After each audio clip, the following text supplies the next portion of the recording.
qué buenas sillas tienes aquí, padre. Te ha tomado varias semanas darte cuenta de eso, ¿eh? Mi invitación había empezado en el momento que habías terminado tu trabajo.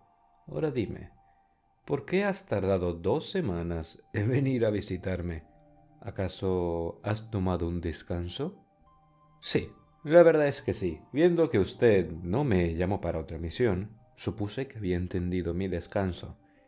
Y voy a sincerarme con usted, ya que me ha invitado a conocerle. Por una vez en mi vida me gusta no cazar.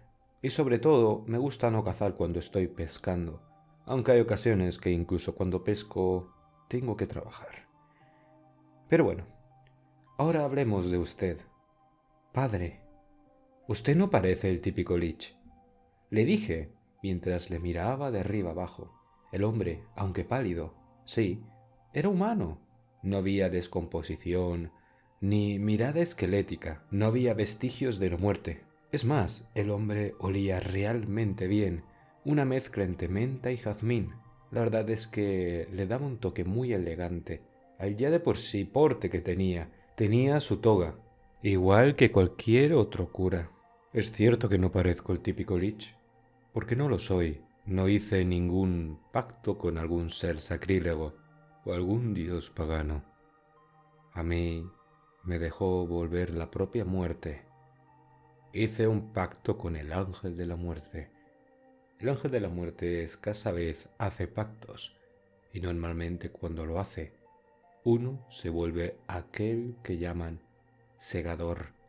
Los segadores, como es de entender, son los ayudantes de la muerte, aquellos que tienen la gabardina negra y esa capucha negra y la guadaña, lo que normalmente se conoce como la muerte. Pero para mí tenía otro trabajo. Antes de continuar, el padre paró, se levantó y fue por 2 vasos. Vasos anchos y bajos. Sabía cómo iba a terminar eso. Se trajo un cenicero y un paquete de lo que a mí me encanta. Lo puso en la mesa y después de ello sacó de la mesita de noche, que parecía contener un compartimento, un líquido de color dorado. Era whisky escocés, justo el que a mí me gustaba. Lo vertió y luego enfrió un poco la copa. Sacó de ese mismo compartimento unos quesos de cabra que olían espectacular. El whisky, muchacho, no se bebe con hielo, se bebe con un vaso frío y acompañado de algo de carne o este buen queso. Ahora dime, ¿por qué te interesa mi historia? Porque llevamos trabajando ya casi medio año y la verdad es que me ha ayudado en más de una ocasión y quería saber por qué mi maestro le tenía en tanta estima. Y por si fuese poco, usted conoce todo de mí. ¿No es justo que dos compañeros se conozcan? Al decir esto, el hombre asintió. Sacó 2 cigarros azules. Uno me lo dio a mí y otro se lo puso a él. Chasqueó, y después uno de sus dedos contenía una llama azul. Me acerqué para encender mi cigarro y luego el suyo. Es lo justo, muchacho. Bueno, esto tiene su historia. No, no soy un lich tan ancestral como te creerás. Sin embargo, también he vivido mis aventuras. Esto de ser un informante solo lo llevo haciendo los últimos 60 años. El resto fui un cazador como tú. El padre se acomodó y se aclaró la garganta para luego empezar a narrar su historia. Mi nombre es Luis Rodríguez Antequera. Nací en Sevilla en 1752, justo cuando la Inquisición estaba languideciendo y estaba por ocurrir dentro de no mucho la última ejecución de brujería en España. España en ese momento no vivía su mejor época y obviamente era mucho peor para aquellos que eran de la nobleza. En mi caso era hijo de lo que antaño era un caballero, un hidalgo. Mi familia había venido mucho a menos y todos los hijos nos pusieron en oficios que nos diesen cierta importancia en la ciudad. Mi padre era un hombre con puño de hierro y no nos dio ninguna opción. A mí me hizo ser cura, a mis hermanos militares y a mis hermanas las casaron. Era el único destino que tenían ellas en esa época. Es triste y bastante injusto, la verdad. Sin embargo, ellas lo aceptaron de buena gana, justo cuando yo les decía que tenían que huir con sus amantes e instalarse en otra parte de España y empezar su vida de cero. Ellas decidieron no hacerlo, aunque luego algunas de ellas se arrepintieron y maldijeron a padre. Sin embargo, su destino era mucho más favorable del que me ocurrió a mí. Como dije, crecí en una familia con bastantes lujos. Sí, es cierto que no teníamos los mismos lujos que la nobleza, pero yo tuve una infancia realmente bonita, con muchos amigos que me quisieron. Y cuando tuve que entrar en la escuela de curas, en el seminario de Sevilla, me di cuenta de que eso me gustaba. Sin embargo, lo que había ahí dentro no. Había muchas personas torcidas, corruptas, llenas de lujuria, de pecado. Obviamente eso me hizo acercarme a un grupo de lo que antes se llamaban radicales, porque obviamente queríamos quitar la corrupción y señalar delante del obispado de España la corrupción que había en Sevilla. Esto se prolongó hasta 1781, que fue cuando se quemó a la Beata Dolores, una mujer que fue quemada por brujería. No fue en sí por brujería. Esta mujer era una dama que tuvo varias aventuras con distintos sacerdotes, hasta que cayó en la misma mano de una de las monjas que creíamos que era nuestra compañera. Se armó mucho escándalo, y entonces la Inquisición intervino. Se quemó secretamente a varios de nuestros compañeros. Algunos se fueron hasta ejecutados, pero no era por el hecho de poder ser brujas o conspiranoicos del diablo, era porque éramos la oposición y al fin habían tenido un argumento válido para poder quitarnos de en medio. Fue tal su magnitud que nos metieron debajo del seminario, en unos calabozos que tenían para los impuros, donde normalmente se flagelaba a los neófitos que no seguían el camino de Cristo. A nosotros nos pusieron en una esquina y nos hicieron el garrote vil, un destino que no se merecía ningún seguidor de Cristo, y sobre todo nosotros, leales seguidores de Él. Al morir, todo fue extraño. Yo esperaba ir al infierno, porque en ese momento me consideraba un pecaminoso. Sin embargo, al morir, solo había oscuridad. Y entonces una voz se escuchó en mi cabeza. Álzate, hermano. Y entonces volvió la luz a mi cuerpo una vez más. Abrí los ojos. Todo se veía borroso. Aún había oscuridad a mi alrededor, pero no era ese lugar vacío, era distinto. A mi alrededor se escuchaba el silencio. Había una pequeña ventana abierta, semicircular. Parecía que estaba en un sótano. Seguía en el sótano. Se escuchaba como fuera. Alguien gritaba. Se escuchaba el chisporrotear de la madera. Alguien estaba siendo quemado en la hoguera. No podía perder el tiempo. Tenía que quedarme fuera de esta confusión. Miré a mi alrededor y entonces la realidad me inundó. Estaba rodeado de mis hermanos, ahora todos muertos a mi alrededor. Sentía también una punzada en mi cuello. Cuando toqué con mi mano atrás, me di cuenta que tenía un hueco realmente grande donde antes era mi cuello. Había muerto. Sin embargo, alguien me había devuelto a la vida. Y te preguntarás muchas veces por qué hay tantas personas que dicen que al morir la misma parca los observa. No nos observa. Me sorprendí mucho también al verlo. Hay un ángel. Un ángel que tiene alas negras, con una aureola dorada y unos ojos plateados. Te mira desde la periferia de cualquier lugar donde estés. Es traslúcido, sin embargo está ahí. Eso es lo que ven las parcas cuando están delante de un fallecido.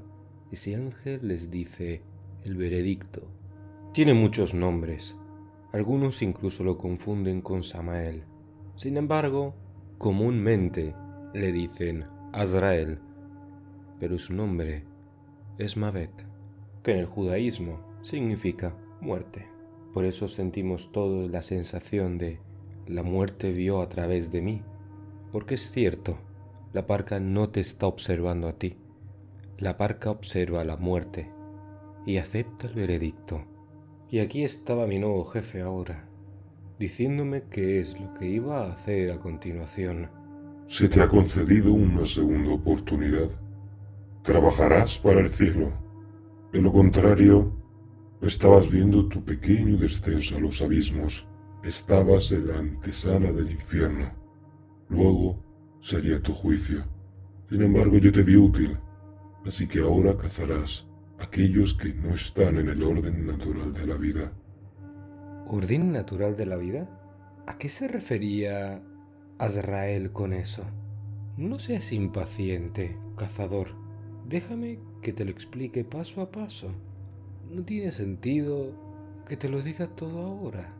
Mi maestro desapareció delante de mí después de mi regreso. Soy lo que se considera un no muerto. Sin embargo, no es del todo así. Un no muerto es aquel que ha roto el ciclo de la vida, es decir, ha vuelto a los vivos después de haberse completado su ciclo vital. Esto tiene un montón de reglas y vacíos legales por todas partes. Un ejemplo claro son los vampiros, los lich, los ghouls y todo tipo de no muertos que existen. Hay muchos seres de otros planos, ángeles, demonios, dioses. Hay un montón y un sinfín de reglas que ellos aplican. A mí me aplicaron una de ellas, de uno de los dioses mayoritarios en esta creación, el que comúnmente llamamos Dios. Sin que nadie me viese, salí de entre mis hermanos, me puse un crucifijo en el pecho y luego me puse una toga nueva. Luego de eso me oculté y me mezclé entre la muchedumbre. Me fui de ahí. Me fui hasta Toledo. No sé por qué concretamente fui a Toledo. Sin embargo, algo en mi cabeza me lo dijo. Y entonces volví a escuchar la voz de mi maestro. Aquí estará tu primera misión. Tendrás que aprender a defenderte y luego tendrás que empezar a trabajar. Ve al monasterio de San Juan de los Reyes. Tardé cerca de una semana a pie. Llegué a la antigua capital española y estuve contemplando sus maravillas.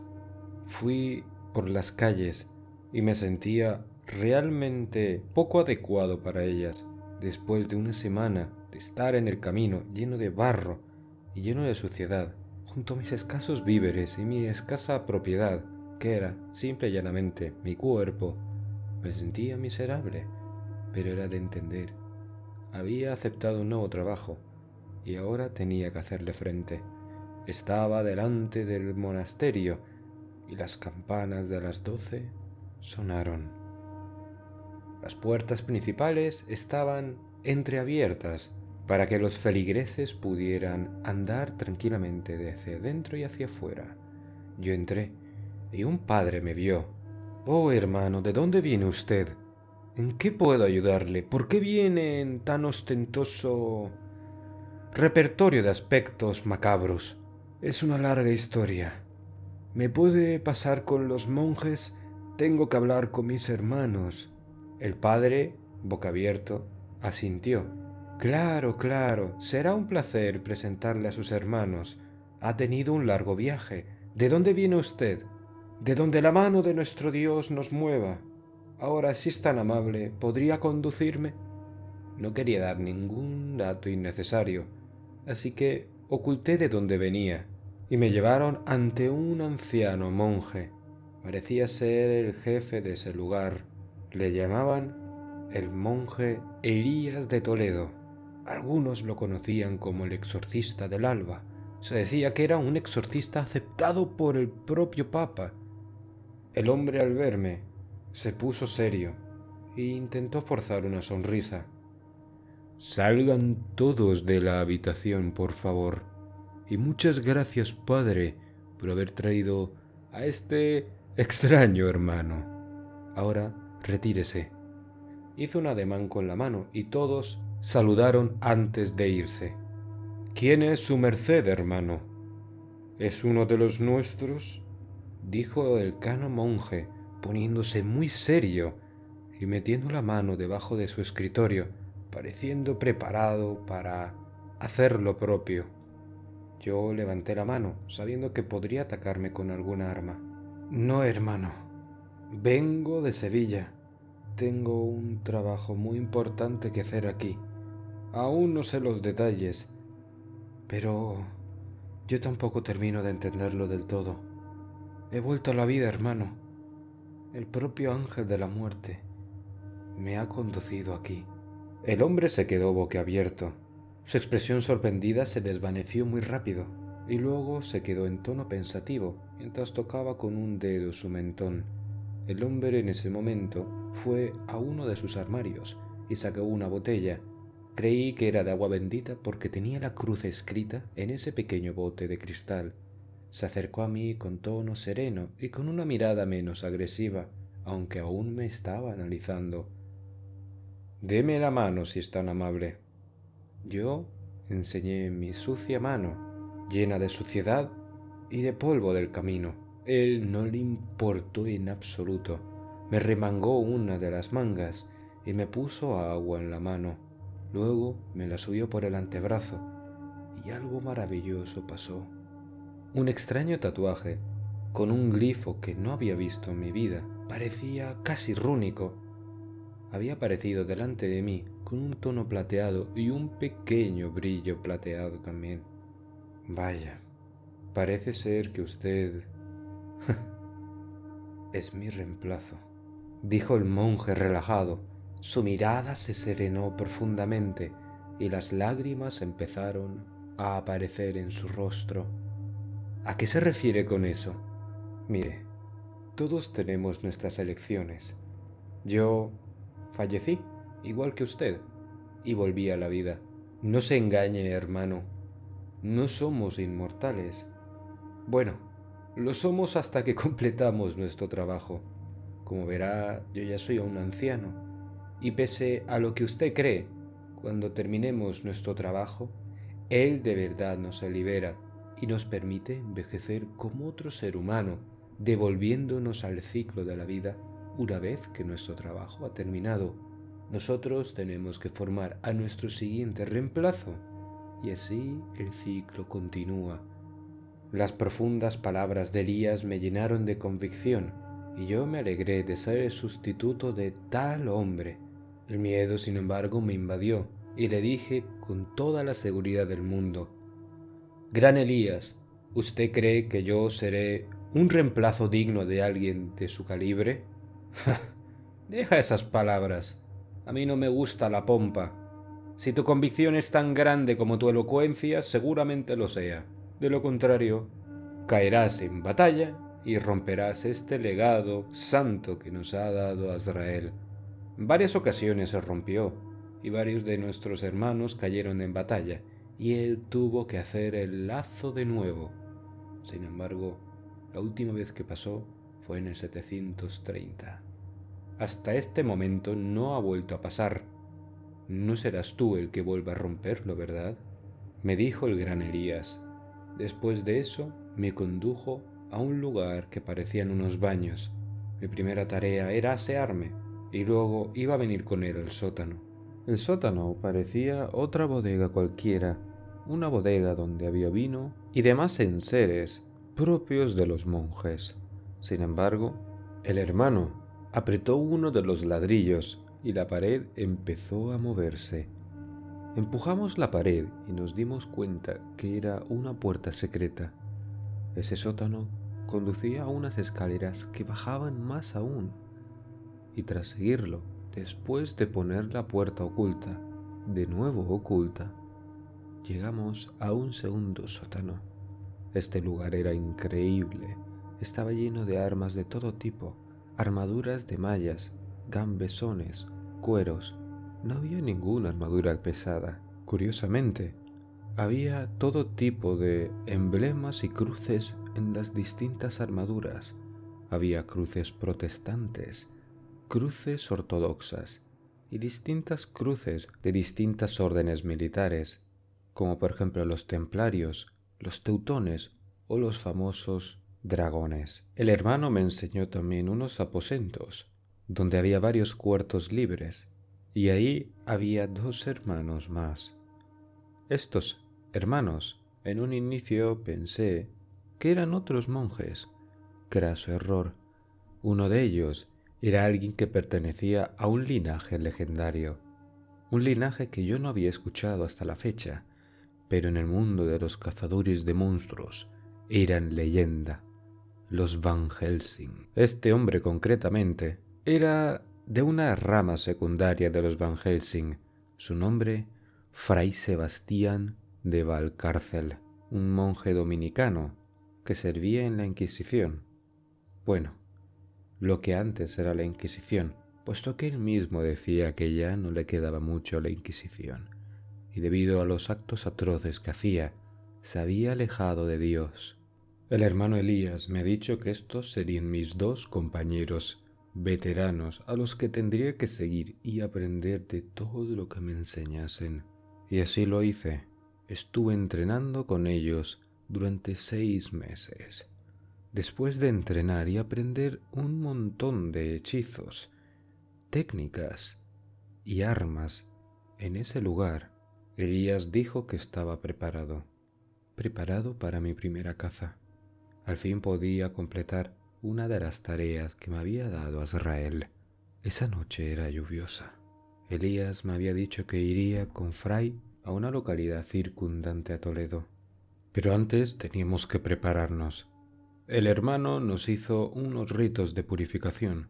Él era el más veterano de nosotros, y tras hacernos la cruz en la frente con agua bendita, nos dio el equipamiento. Dagas cortas y espadas cortas eran las mejores en lugares cerrados, y eran las que íbamos a usar ahora. Tenía mucho miedo. Es cierto que desde mi transformación, mi cuerpo ha estado distinto. Mi cuerpo se ponía en forma mucho más rápido. Apenas bebía agua y apenas comía. Sin embargo, tenía muchísima energía.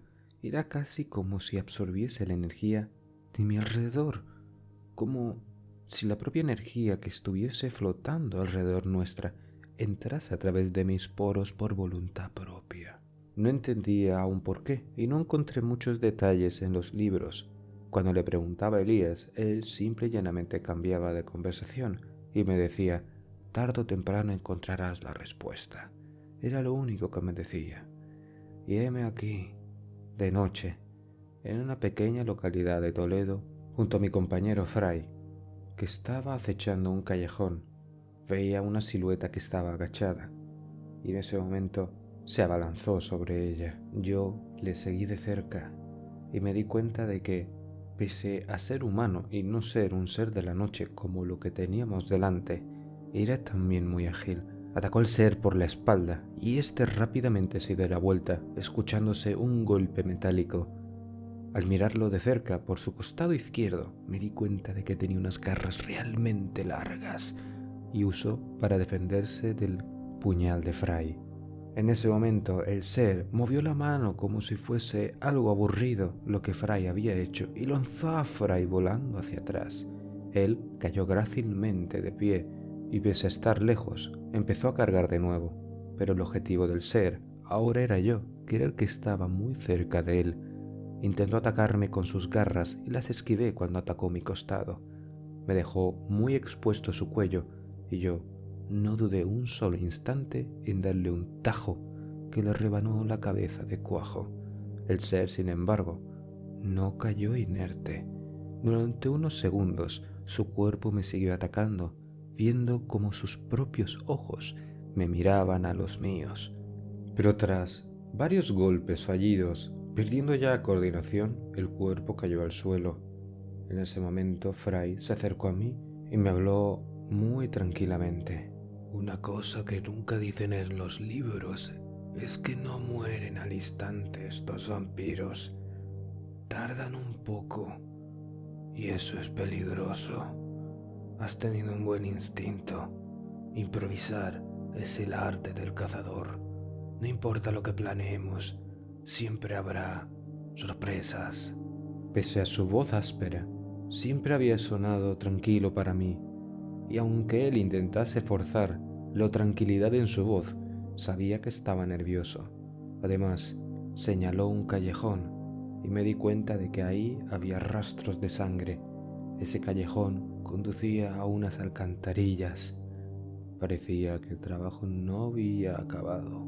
Antes de bajar a las alcantarillas, nos dimos cuenta de que esto era un muy mal plan. Íbamos a entrar en la boca del lobo sin saber cuántos eran. Nos miramos fijamente y en ese momento le dije a mi compañero: ¿listo? Él solo asintió y saltamos a la oscuridad.